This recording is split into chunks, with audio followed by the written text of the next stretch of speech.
Hello and welcome everyone to this week's episode of DoubleDM podcast, where we will be discussing raising the stakes in your TTRPG games. We will be talking about throwing your players into more and more dangerous situations and dealing with consequences. But first, as always, let's talk to my co-host Niels about how his week and day was. So Niels, how are you doing today?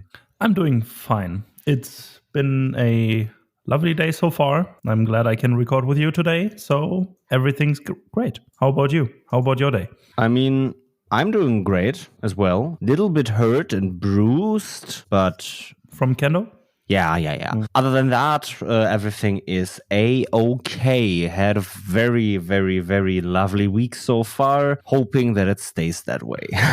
Alrighty, what made it so very, very lovely? First of all, work has been simple this week. Perfect. Been prepping for a presentation on Friday, tomorrow, which is going to present the progress made and basically the whole process from start to finish that I've been working on for a long time now. And then, giving basically the project over, saying, it's finished. We can officially use this in business now. It's now a decision of, okay, now let's actually start using it. Mm-hmm. Right? It was used in tandem with the old method. And basically this time around, at least the tests that I did today showed that it works 100% flawlessly. Meaning that I very much hope that tomorrow I can basically say, without issue, it will work. Then hope that we can say, okay, the old system, we will put that on the shelf, maybe use it for one more month to just be sure, but it will be phased out of process, which I will be happy with. However, there's obviously still stuff to do to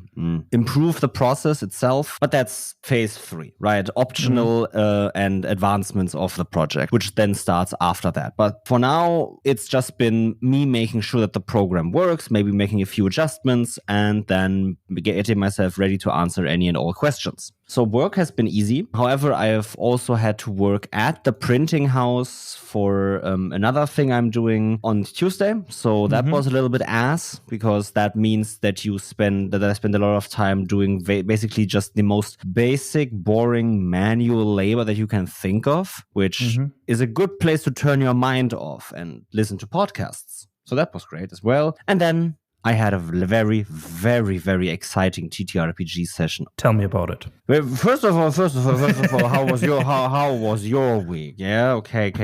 My week was pretty uneventful, I'd say, except one amazing TTRPG session, but we'll get to that. But overall, nothing out of the ordinary happened. Work is just a bitch in regards to being Christmas time soon-ish. I mean, it's already October. Yeah, beautiful. Really beautiful. The minds of people work in mysterious ways. Let me tell you that much. I mean, are you somewhat in Christmassy-ish, holiday-ish mind already? Myself? No. Not yet. That only starts after Halloween. But right after, right? Some in the week after and something along those lines, yeah. And so, right. I mean, Halloween is soon, but still, it's not quite there yet. So, yeah. I mean, to be fair, it's only just a week when this episode airs, so... Yeah, but it's a fucking week. Okay. Yeah. It's a week. Yeah. But yeah, no, I'm not really into Christmassy stuff yet, but that will change in about a week. Not that I have a choice, but listen to Mariah Carey's All I Want for Christmas Is You all day. Do you think that that's actually increasing or speeding up the process of you being in Christmas spirits? No, that's just, that has the opposite effect. I mean, I like Christmas music when I'm in the mood, or in the Christmas mood already. Asshole. Can't wait for Nils is just waiting for Jingle Bells. Sorry, everyone. But I had to make that joke. And I will not apologize again. Yeah. Yeah, but overall, Christmas music can be great, but not when you hear the same songs over and over and over and over again that has been played to death anyways already. So, yeah, fun stuff. Fun stuff. Okay, no, I get it. I get it. But overall, music helps to get into the Christmas mood. But yeah, other than that, nothing special happened. So pretty uneventful week, yet a great one. Oh, nice. Okay, yeah. Any plans you're looking forward to? Not particular in the next or in the coming week. So nothing big coming up. Nothing big. Okay. But in the farther future or more far future, like 3 weeks from now, there will be something fun and exciting. But that's a topic for another time. For about in 2.5 weeks, you could say. But yeah, back to your TTRPG session. How was it? An exciting one, you said, or an amazing one? It was exciting. We played Tyranny of Dragons. We had the Metallic Dragon Council, and my players managed to successfully convince all 5 dragons to join their cause. Perfect. In defeating the Cult of the Dragon Queen. We had my players then resting after an intense 18-19 hours of in-game time discussion as their characters and talking to these dragons, which will wear you out. So they went to sleep, but not before they've uncovered a mystery about one of the player characters. Okay. And I mean a very big one. Okay. Because with the help of one of these metallic dragons, they found out that one of the player characters has, let's say, magical shards embedded in their chest that basically work like seals on a lock or something. Okay. That's something. Okay. Mm-hmm. And they broke one of these shards by intense roleplay and creative thinking and just just a great suspenseful moment, pretty much. Well, I don't want to say too much, but the players are suspecting that this character is not an elf, but a dragon herself. Okay. I'm not going to say if that's true or not. Okay. But that was the suggestion made by the player characters. Okay. Or by my players, to be exact. My players also all got presents from these dragons that they could use to defeat the cult. I took basically everything you have on Fizzban's, in Fizzban's Treasury of Dragons as a book, right? There's a lot of stuff in there that you can use to gift your players draconic things. One of them got a draconic horde weapon, a short sword of the silver dragon Elia, or Otarikanos, or whatever her name is, Otarilicanos or something, in the full version. They got access to Eloitra's library to basically answer all questions that they have if they need to. They got the feat gift of the metallic dragons for one of the characters as a blessing, more or less. They have been imbued with draconic senses, so one of them actually now has 10 feet blindsight and advantage on perception checks. That's amazing. And one of the player characters also got permanent increase to their ability scores. Ooh, okay. That they can freely choose themselves where they put those. All right. So they've got pretty big upgrades, more or less. Upgrades, people, upgrades. Exactly. And then they went to the Misty Forest to deal with the cult's activities there. All right. Can't wait to hear more. Sounds fun. I know. An upgrade session basically is always just fun to see. If it's not just in quotation marks, not just a level up, something extraordinary, something out of the norm in terms of level up. I always like how the players deal with that and use that and describe that. It's just, or at least in my experience, it's been always a lovely time to witness that. You just sit there, give out cool shit, and the players run with it and make their own even cooler shit out of it. Amazing stuff. Yeah, I mean, it was a very great roleplay session filled with great amount of plot development and character development. So Perfect. In my book, that was a very great session. And it was one of my favorites of this campaign. Very nice. Very nice. Yeah, can't wait to hear more about your campaign. I got a TTRPG session as well. Last Tuesday. I want to know about it. Yeah, let's hear it. Yeah, it was, let's say, not the thing that our GM thought it would be. or it thought it could be.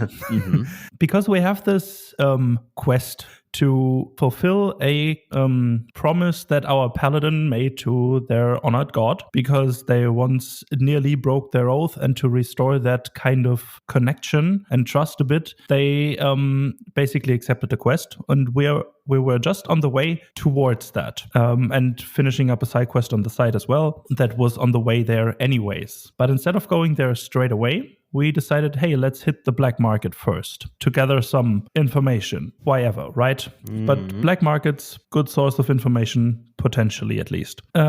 So my character wasn't present in any of the scenes that led to our group deciding to go to the black market to gather some information or gather more information. So my character just started gathering the information that she thought was useful. Turns out we already got all of that information except one little bit where we now know the name of one of the leaders of the kobold. Ooh. But yeah, everything else we already know. So I paid 40 gold for a name. I mean, names have power and can be pretty useful. So I hope that's not completely wasted. But anyways, and then, as players do, once we were at the black market and saw what was sold there, of course, we had to buy stuff. I mean, if you're a GM and put a black market in your setting, you need to be prepared for your players to want to buy stuff. Exactly. There's a reason, right, a black market even exists, and it's because there's a high demand for these products with very little supply for whatever reasons on the not black market side.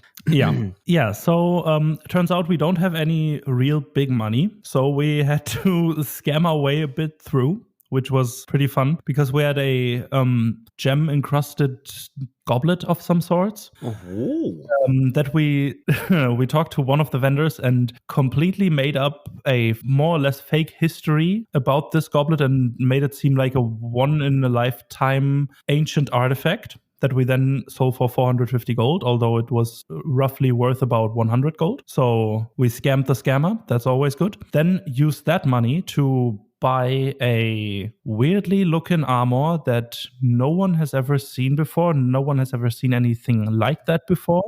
We only know that the art of making this armor is similar to some sort of collective that is known to no one really, except by mysteries and legends in the southern seas of this world. So, of course, we had to buy it, right? It looks gnarly, it has teeth all over, and it's just brutal looking. But we had to buy it, right? It's just, it's the law. If there's something gnarly looking with no one really knowing what it is and what it does and where it came from, you have to buy it. I don't make the rules. But yeah, after that, we decided then to, right before we want to go on a boat trip, buy a fucking owlbear. So now we have an owlbear pet with us. Yeah, obviously, because everyone wants one. Yeah, the thing is, I, as a player, wanted this owlbear baby so fucking bad, but my character didn't. And finding a way to say, let's get the owlbear baby, without saying, let's get the fucking owlbear baby, was a difficult task. But anyways, we got it, and we got gifted a shark on top of that as well, a baby shark. Oh, baby shark, dude. Yeah, that was a thing for 15 minutes at our table at this session as well, after the GM said it's a baby shark. And one of our characters is an interesting envisionment of a water genasi. So they are completely made out of water and just flowing, kind of like a water elemental. So now the baby shark lives in that genasi, water elemental thing. Yeah. So now we have a possibility to kind of train to make a shark torpedo thingamajig. So what you're telling me, you've not only got an owlbear pet, you also got a baby shark that you can shoot. Potentially. Not yet, but potentially. And now let me ask the final question for today. Because let's be real, this has to be an own episode and we just throw away. No, this is obviously still the recap. When are you gonna make a Sharknado? It takes a few levels, I think, but it's definitely on the table, at least from all the players' perspectives. Okay. But yeah, I'll tell you once we reach Sharknado levels. I will inform you about that. But yeah, that's basically all I have for TTRPGs. So yeah, fun stuff. And the whole session just was basically the black market shopping, scamming, gathering information bit. And now we are ready to leave towards the kobolds that may or may not have stolen a golden statue of a god. May or may not. Exactly. Okay, cool. Nice. I can't wait to hear more. But for now, that is all we will hear. And we will jump right into our episode on raising the stakes, increasing difficulty, and just making your game more suspenseful. We will hear you after our break.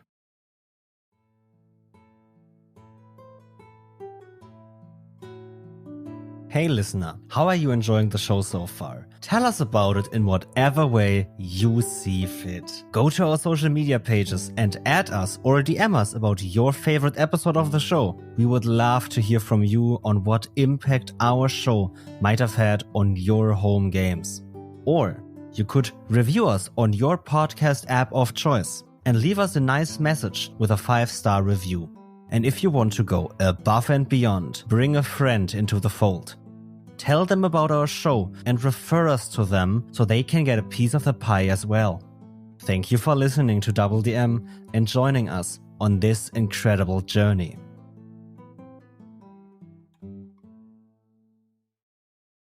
Okay, Niels. We've talked about danger, death, making something dangerous, dramatic, cinematic, right? Especially when it comes to combat, we've talked with all those descriptors, but also outside of combat, we talked about, right, making sure that pacing is right and stuff like that and all of that stuff. And we've always talked about stakes, but we've never had an episode specifically designed to talk about the stakes in your story, how you can raise them, how you can manipulate them, and how you can regulate them as well, and make sure that your story is appropriately staked so that your players do something, right? Mm-hmm. When you have too high stakes, it could very well be a bad thing that leads to your players just crumbling under the pressure of these high stakes, more or less. Mm-hmm. And when you have too low stakes, right, it might be that they don't care and not do something about the situation because it doesn't matter to them when whatever you have happens, right? For that, we first of all need to talk about stakes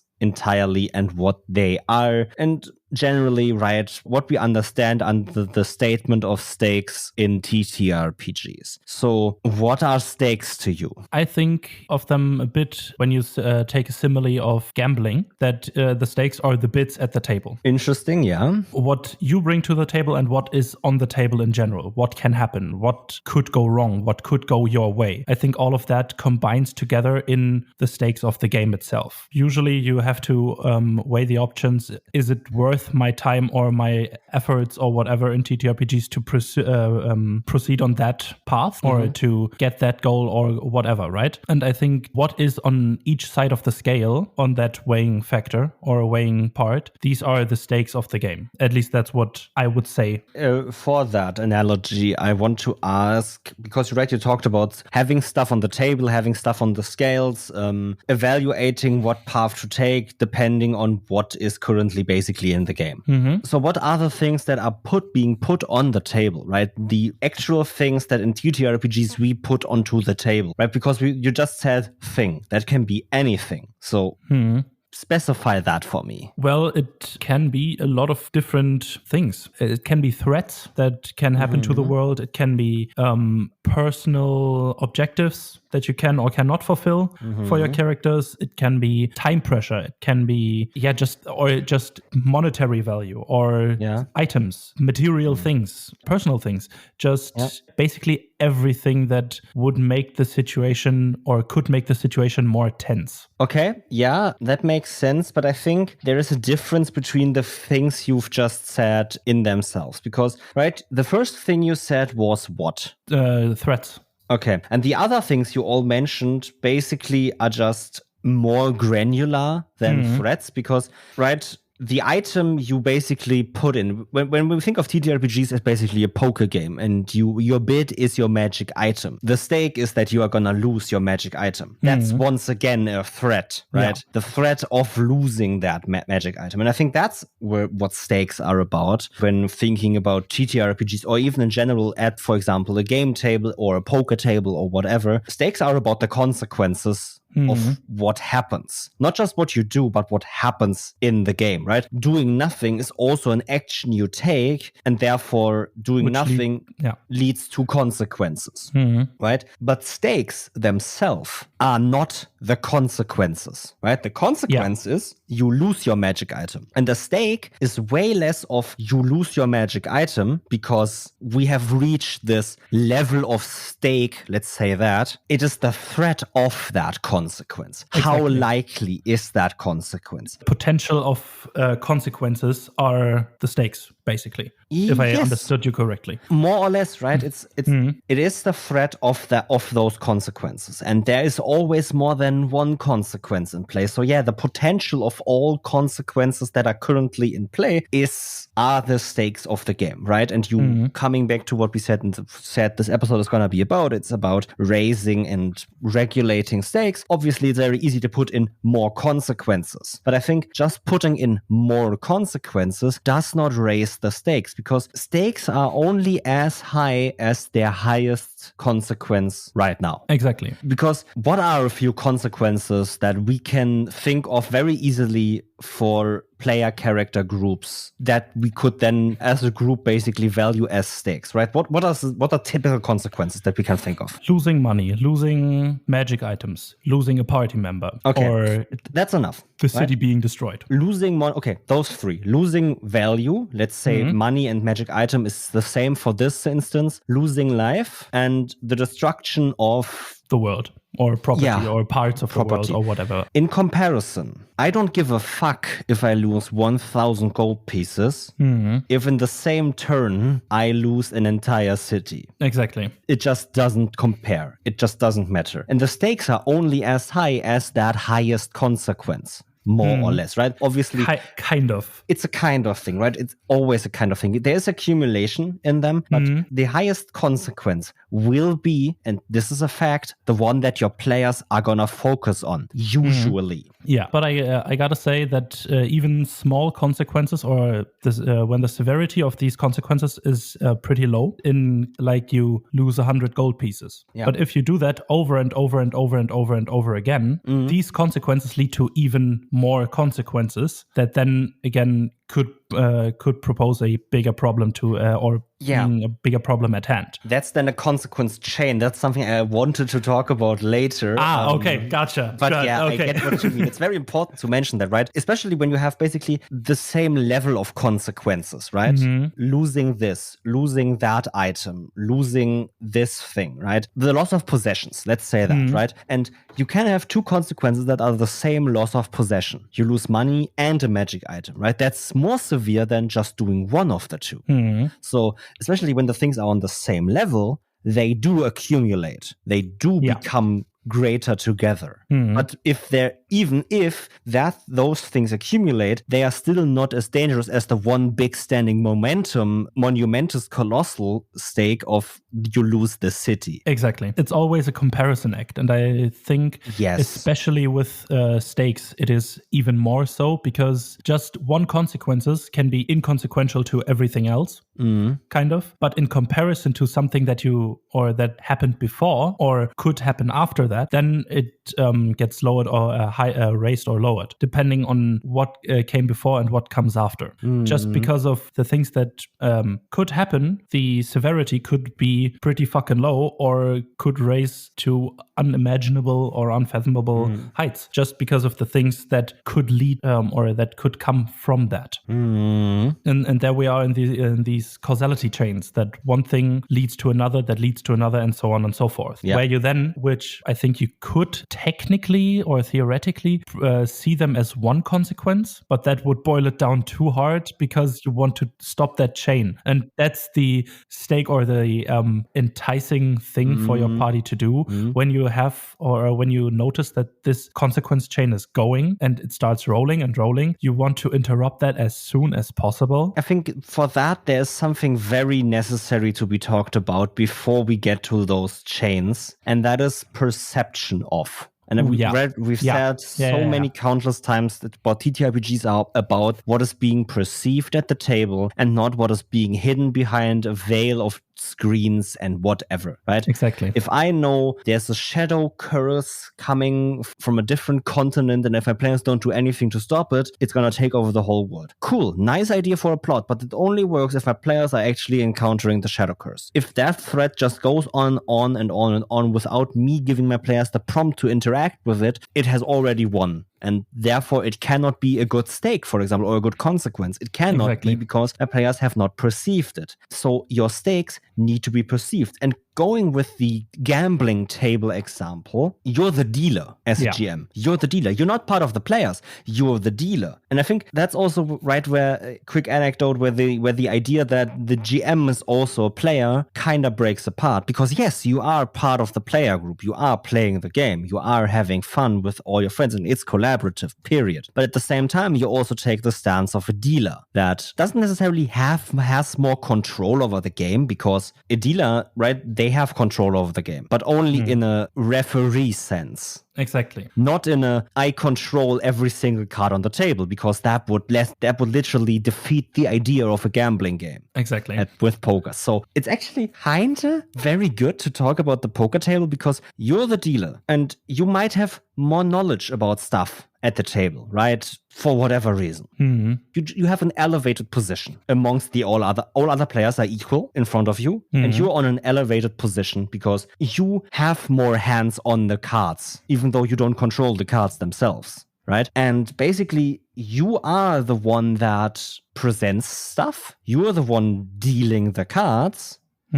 And your players are then perceiving the cards and make their own evaluations of what they think the greatest threat is and what consequences matter to them, right? If someone has a bad hand in poker, they can still decide, no, I can win with this. No, this is actually good for me. I can make a play with this. Yeah, and sticking to that poker simile, when you put the 5 cards in the middle, you don't deal every card at once, but you put them in the middle at first, but reveal them one after another, or in the way it is supposed to be revealed. They are on the table, but because they cannot be perceived, because they are upside down, they don't fucking matter for the choices that you are doing right now. Yes. But as soon as these cards get turned over and the consequences of your actions are felt, that's where they get interesting. That's where they become important. Because now everyone sees, okay, what we have done or what I have done is not the best situation. How can I get out of this? Or perfect, this works out just as I anticipated or as I wanted. My gamble played out, right? Exactly. And that's the thing with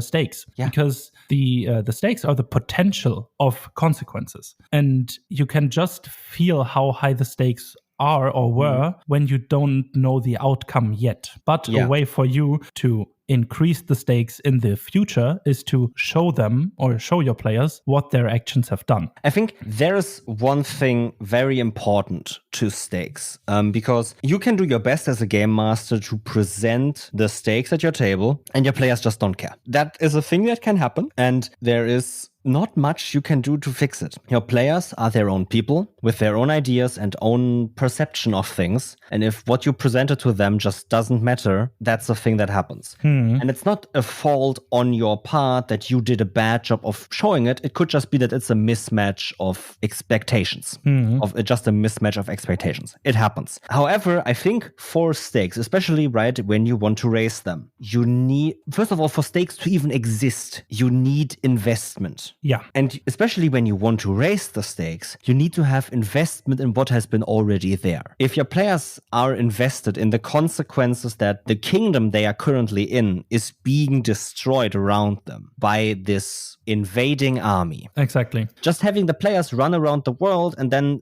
being in a random spot and saying, oh yes, there's an invading army that they don't care about, where in a place that they don't know anything about, it can be a very real possibility that they go, okay, let's get out of the way of that army. We don't want to be caught in the crossfire. We don't have to deal with this war that is going on, right? Because they are not invested in actually solving this crisis, because there's nothing to attach them to that crisis. Yeah, and that's one way I think you can regulate the stakes a bit, but mostly raise them, is make it personal for your characters in some way. Make the consequences not just impact something, but make it impact something that the player is invested in itself or has something to do with, or even or the characters rather, not the players. Yeah, if your character has family in that kingdom or in some kingdom, why not make the attack that kingdom? And suddenly your players usually are more invested or enticed to try to stop that. Therefore, you just introduced stakes in the first place, because if they weren't attacking that kingdom but something else that isn't really important to anyone, there are no stakes at the table at all.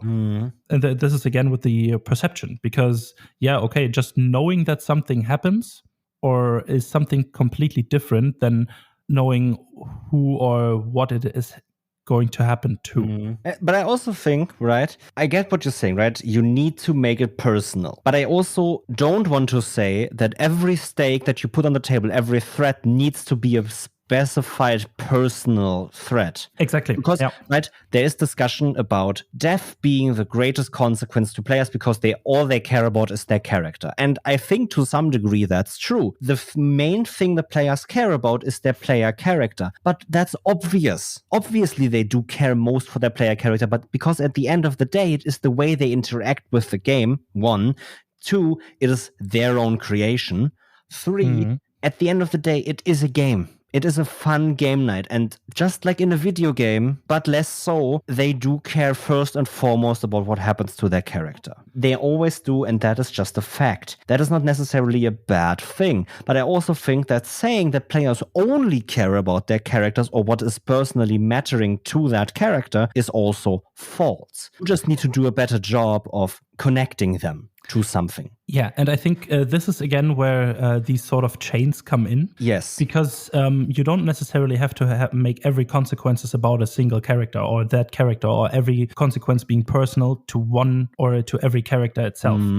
They can be generic, where the characters don't have any real investment in, if you just view it as a single interaction, but with the things or the consequences that happened before, they are invested to that now. Through the consequences connected to the character, you connected the character to the world itself. And therefore you can engage with the world itself to engage the player characters, if you know what I mean. Just building these cross connections through personal consequences can give you more things to play with if you want to, or basically gives you all the ammo to use against the world and the player characters themselves, because now with everything they have done, they are connected to the world even more, because they are in this pathway, in these, or they have run a path before, and this path is on this world that you've created as a table. And even if they weren't as invested in the plot beforehand, but through the connections from their characters to the world and the consequences to their connections to the world, they are now invested and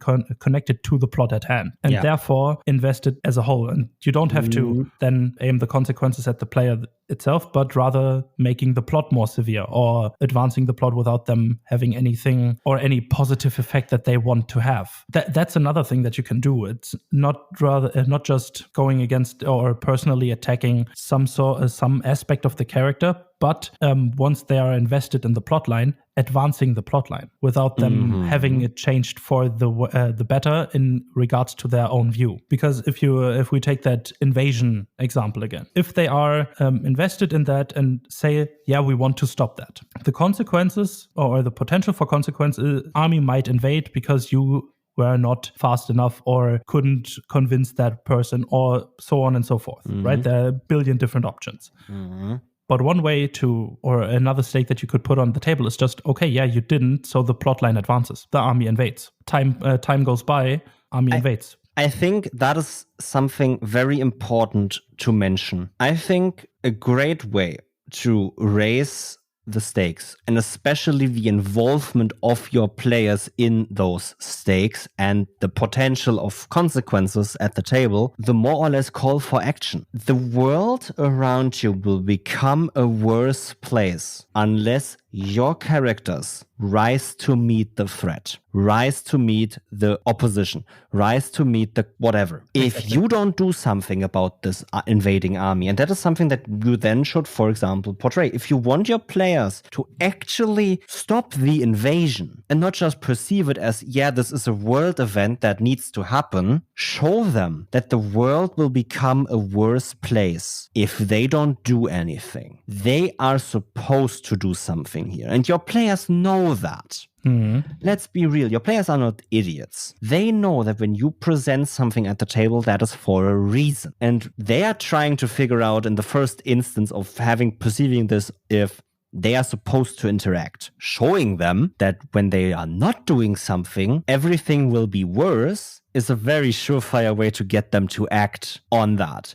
And it's not forcing them to act. It's just showing them that this world around them is a place that moves, and they have the chance to make it a better place. Exactly. And I think you just mentioned a big part in that. If you want to have high stakes or regulate the stakes, give your players more agency. Oh, yeah, because 100%. They can, as per usual, always give your players agency, but that's not the point that I'm trying to make here.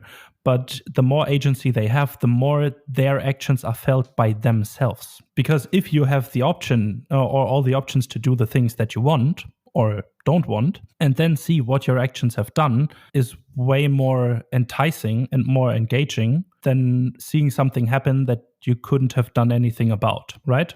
Just because you have the option to do everything or to stop the army, and showing them that they have, or giving them the option to stop the army, just engages them more to really try to stop the army at hand. If they don't have a clue on what the fuck to do in that regard, and if they just read a newspaper article, enemy army spotted at the other side of the continent, okay, cool. There's no way for them to engage with them. So there isn't really any agency for the players to do anything about it at the current moment. If you put an embassy of that invading army's country in that city where they are in, that's a different story. It at least gives them a point where they can interact. For some players, that might not even be enough, right? That point where they can interact. For others, that might just be enough. But actually, the fun thing is, right, you talked about agency, right? Give your players agency. That way, it will raise the stakes naturally. That is entirely true, because at the end of the day, you don't want to just show your players you need to do something so these consequences don't happen. You want your players involved basically in a web of consequences where they have to decide wherever they go, which will lead to other consequences. Obviously, you don't want your players to do something and no matter what they do, the world will still become a worse place. I am saying actively that you should make your players realize if they don't do something, the world is worse off than when they do at least something. And now let's be real,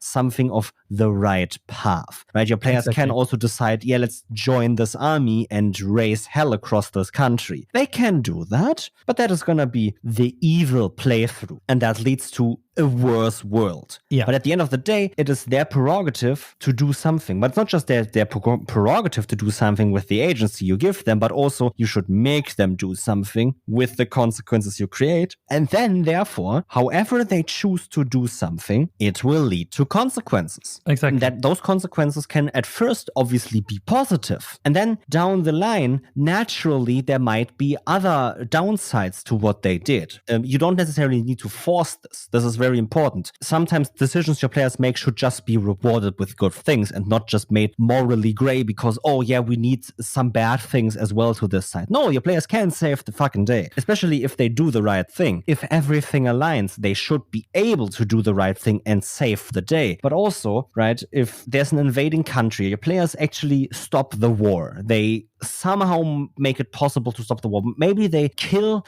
the invading army's general and they retreat. And therefore it gives them enough time to say, we've slain your general, we had to do it, and basically threaten the other kingdom into submission to not attack. Whatever, right? That can lead to consequences that if they ever have to venture inside that country, they might get arrested for murder. They will be in a hostile environment. If they don't suffer those consequences, right? But that's the thing. Only their actions will reveal more consequences. Exactly. Only their actions lead further down the line to higher consequences. And that is why the agency is so important, like you mentioned. Exactly. And since TTRPGs are a game of choices, putting more choices in front of your players is an amazing way to regulate the stakes in general. It can be raising or lowering the stakes, because if you just put more choices in front of them, to interact with, they can choose, in quotation marks, the lesser evil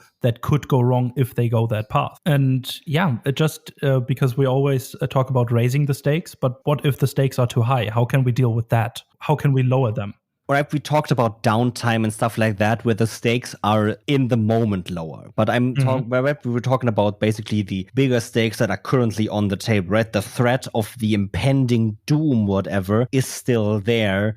And how can we lower that? And I think that's actually very hard to do, because you've introduced this Shadow King that is basically an unstoppable demon force, and you've given them traits and basically put down facts on the table that say this, and this about this threat, and you can't take those facts away. You cannot. Even, right, revealing disadvantages and maybe downsides to this king, weaknesses, right? It doesn't lower the stakes. It just gives more options to deal with those stakes. When we're talking about perception of those stakes, could mean that the stakes feel lower because your players see a greater chance of success.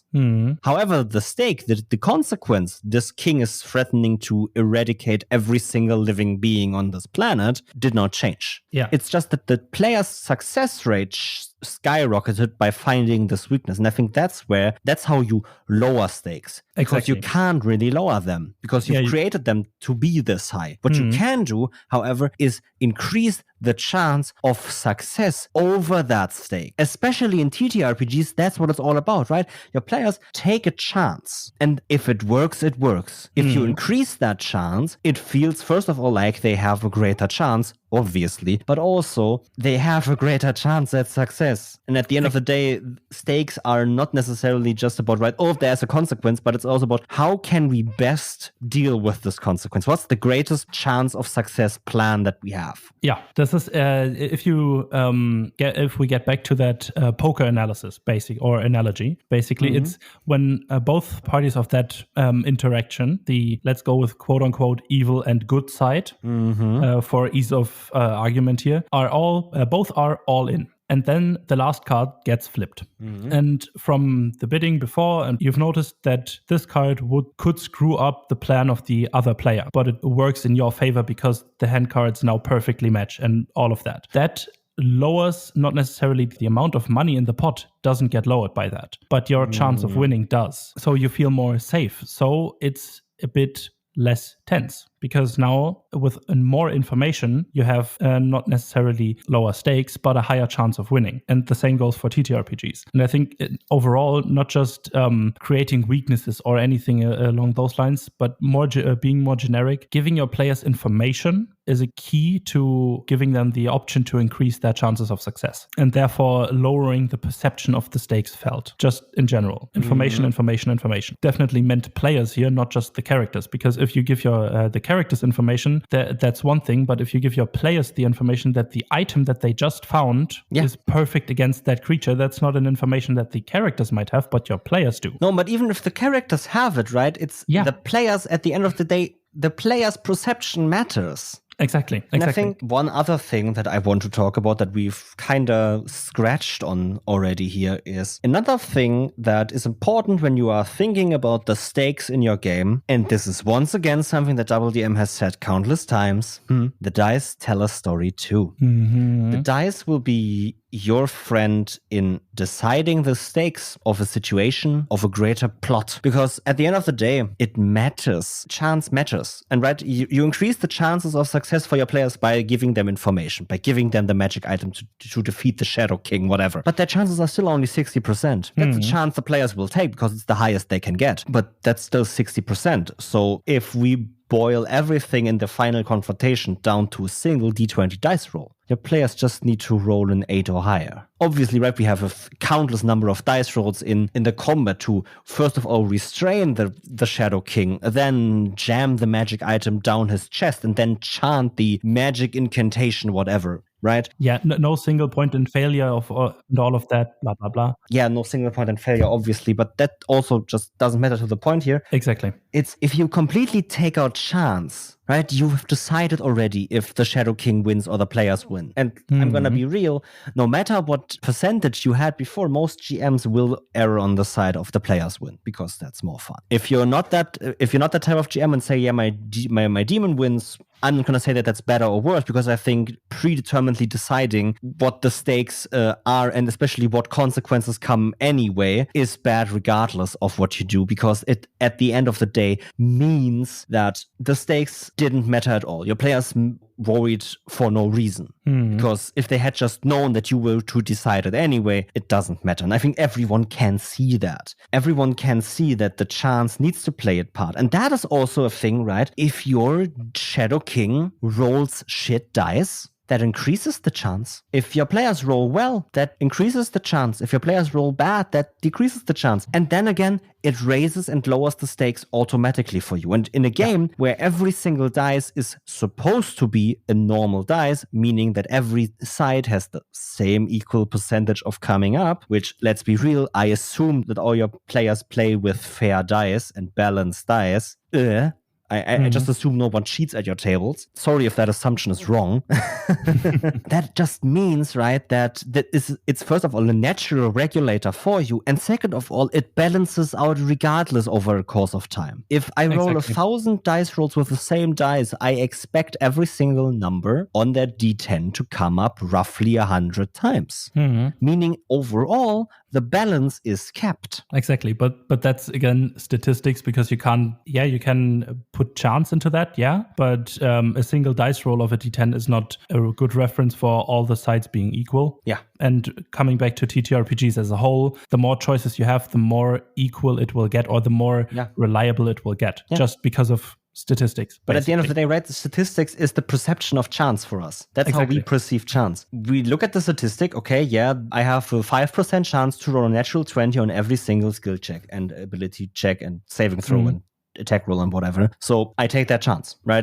I hope for a net 20 every single roll, even though I know that only every 20 rolls I should get one, statistically speaking. But even then, I have times where I roll 3 net 20s in a row. That's a chance in 1 in 8,000. But right over the course of time, that single occurrence is a one-time thing. And then again, it is a natural regulator and is part of that story. It is part of that stake. It was just meant to happen that you are not able to stop this threat for now. I think that's where the single point of failure comes in, right? Exactly. When your players fail at that single consequence, but it is not an ending consequence, more or less, right? Your players are not dead, or your characters are not dead, and the world hasn't ended yet, and you want to keep playing. That means that they've just failed for now. Exactly. And that means for the future, the stakes might be infinitely higher because they failed once, but now they can succeed and try again. Exactly. And I think this is a big thing when you introduce stakes or things that could happen, consequences to your game, is leave a bit of room to increase them as well. Because you don't want to go from, you lose 1 gold piece to,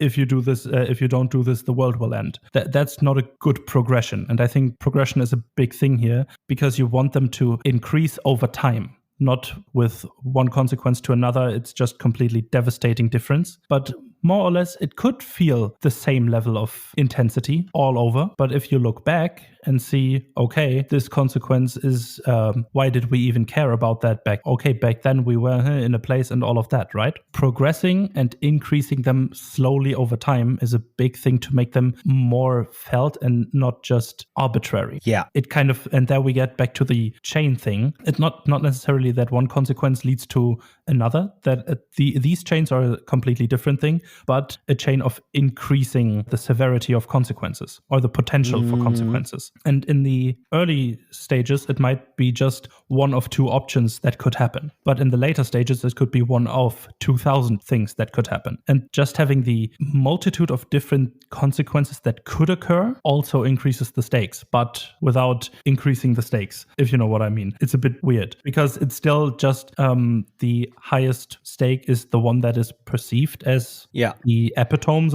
you could say. Actually, I just thought about something, right? We said it at the beginning, and it's true. But that is also something that's the fact that you can exploit as a game master. You have the great stake of this invading army is gonna destroy the player character's hometown. Sure, they're connected. It is a very personal stake. It's very big, and they're gonna say, okay, we need to do everything to stop this. But in that moment, the stake of inside that town, there's currently, I don't know, an underground movement trying to stir up chaos so they can take political charge of this town. Sure, they're gonna defend the town as well because they want control of it themselves and not the invading army. But they've now had time to stew their plan. And as soon as the players save the day, that bigger stake is now gone, and now this new stake that the players have let stew because they've known about it for longer but forgot about it because there was a greater threat, a more imminent threat, comes back to bite them. And this is not to say, right, your players didn't finish this quest or this plot line fast enough. It is just to say that this plot line needed that extra time to become what it wants to be or what you want it to be. It just needed some extra time, and coming back to older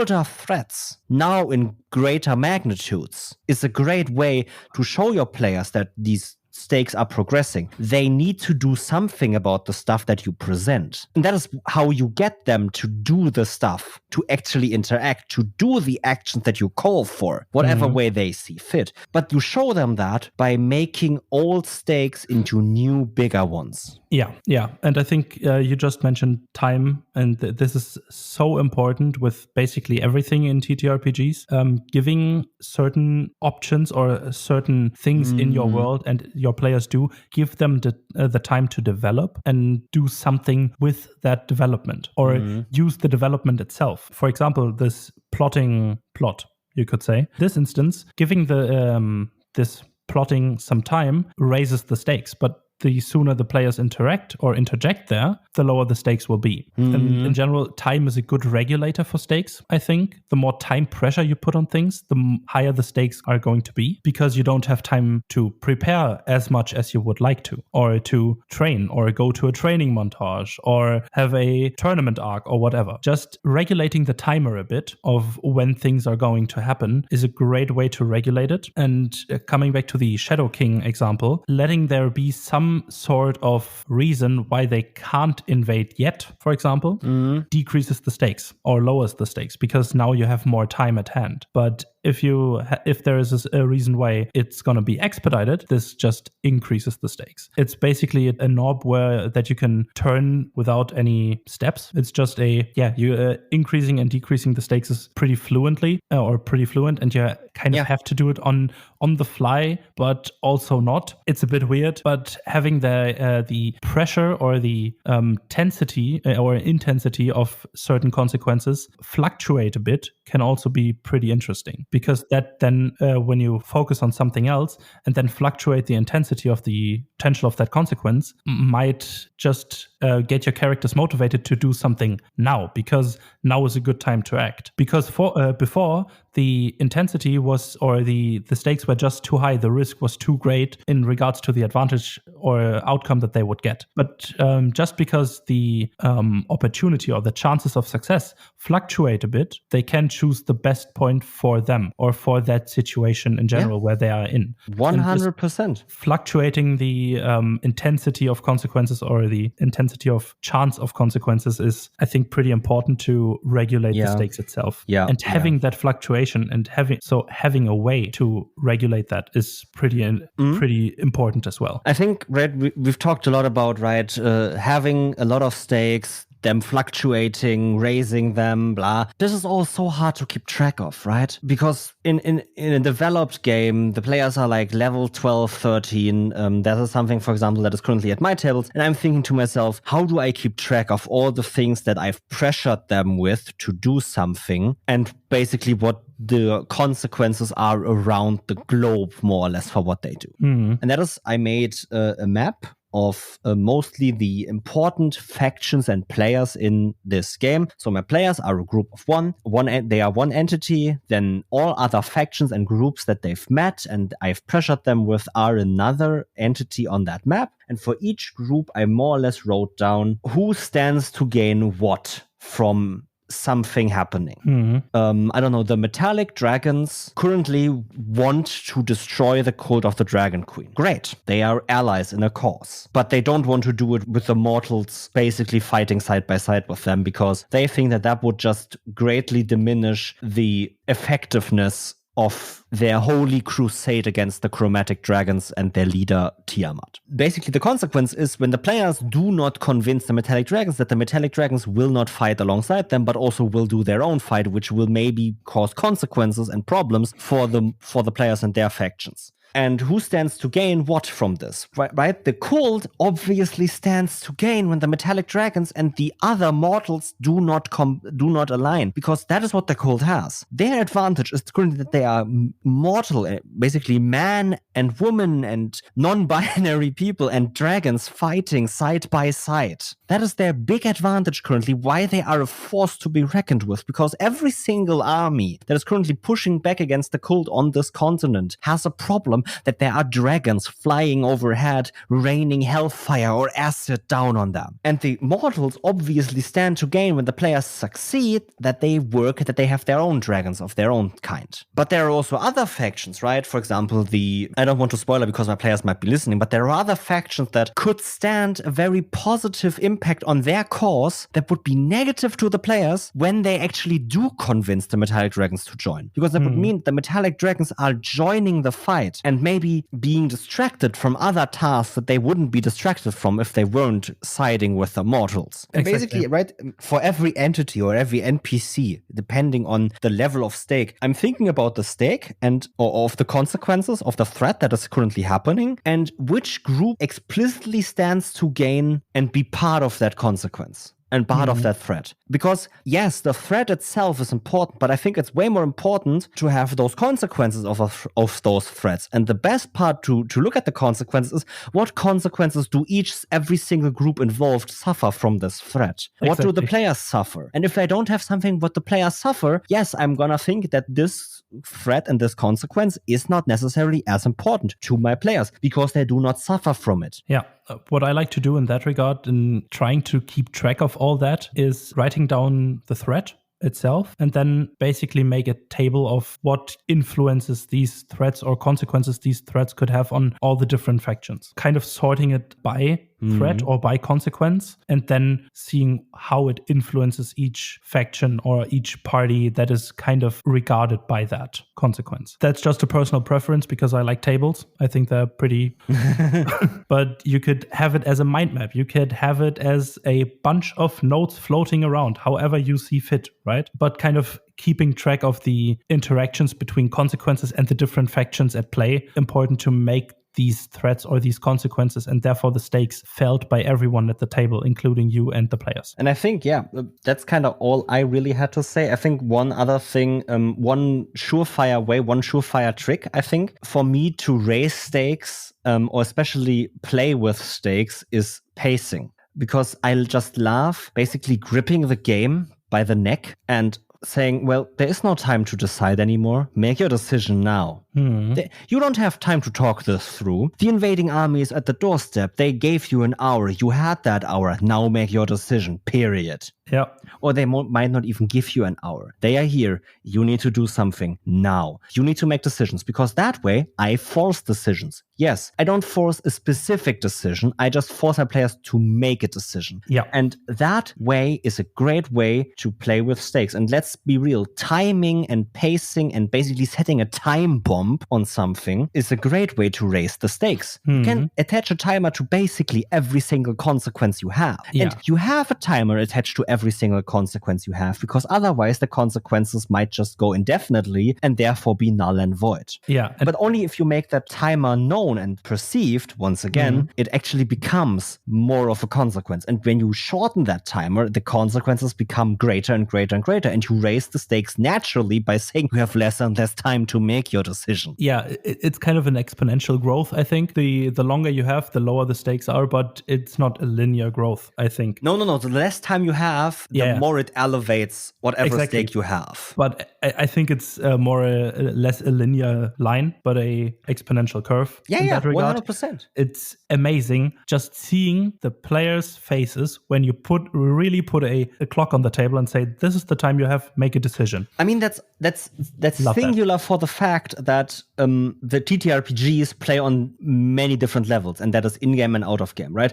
If you tell your players in-game they have 7 days to finish this quest before something bad happens, right? That does not equate too much, because in TTRPGs I could spend 5 months worth of sessions to just play those 7 days. Yeah. Easy. But if I tell my players you have 5 minutes to complete this combat and put a timer on the table and say, you 5 real world seconds, right?